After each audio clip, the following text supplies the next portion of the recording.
So today I wanted to talk about drafting film. I've heard loads of artists in the past talking about drafting film. I had no idea what it was, and to be honest, it sounded a little bit scary. So I've always stayed away from it, and I've used the pastel papers and the watercolour papers. I've even used the Bristol board. But I thought, you know what? I'm going to give it a go. So I'm trying to get the pet portrait side of my business up and running. So I thought, well, what better time than now, because obviously I need a portfolio, and therefore why not try some new papers. It comes with pieces of tissue in between, which is really good. This one was from Amazon. I think it was about £24. I will place the link to it in the comment section so you can see that for yourselves.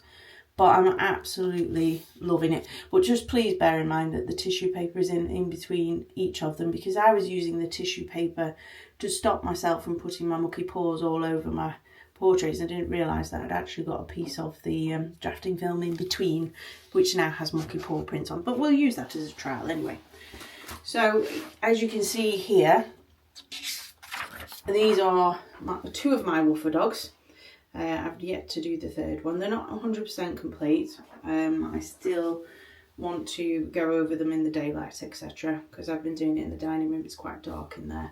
But what I absolutely love about this is once you lay your white down, and if you're using something like Zest It, even if you put a colour over the top, as soon as you bring that Zest It over, it will remember where that very first layer is the layer that will stay there.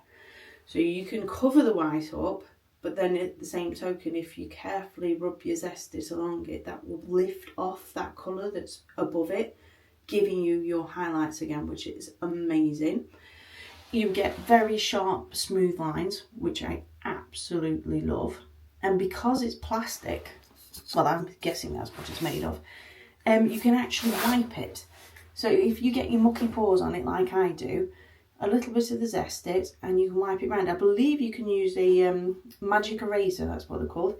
I have ordered some of those, they've not landed yet, but I'm going to test that theory out and I'll let you all know. So as you can see, if I just pick Sky up here, it looks awfully funny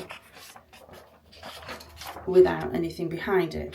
Now the beauty of this, if I just place Sky over that way, I'm hoping you can see, I've actually gone round here to darken it. So you can actually draw on the back as well to darken and lighten your shading, which is perfect. The brilliant thing also is that on the back or even on the front, you can paint. So what I think I might try at some point is painting your underlayers on the back and using the coloured pencils on the front. I want to see what kind of an effect that would have. But by simply placing some cardstock behind, so the one behind Ivy here is brown, you actually change the tones of the piece. I mean, I've got a very, very vivid red here. Oh my goodness. But there you are, that's probably the sterling example of just how different you can make your piece. Obviously, probably more muted tones, but it does change the colour of your piece, the tones, the highlights, which I think is absolutely amazing. I mean, I don't think I'd go for either of those garish colours, but it just goes to show that obviously Sky is black. If I put some black card behind, then obviously that's going to darken and deepen all of those colours, which will obviously, I think, look amazing. So the only thing that I will say is, because you get such sharp lines, when you put your pencil down, those lines aren't going to go away. So if you've got any highlights that might be, on the edge, you're going to struggle to cover that pencil. What I've elected to do on this cat to try and get round it, but I don't know whether it's the easiest way of doing it because it was a bit confusing, I'll be honest, is I've drawn it on the reverse, which is brilliant because afterwards I can rub that out. However, it did mess with my head a little bit, let's be honest. But what I think you could do is, after you've drawn your lines, and say you were coming to the ear, you could start to do up to the pencil line very carefully, and I think you probably get away with rubbing it out and still remembering where that line is, or at least working it out yourself, because obviously you drew it in the first place. But yeah, I'm absolutely blown away by it. I love it. I think they do them in, there might be a smaller pad, I can't remember, and I'm pretty sure there was like an A3 pad. So I think I will be purchasing some more of those.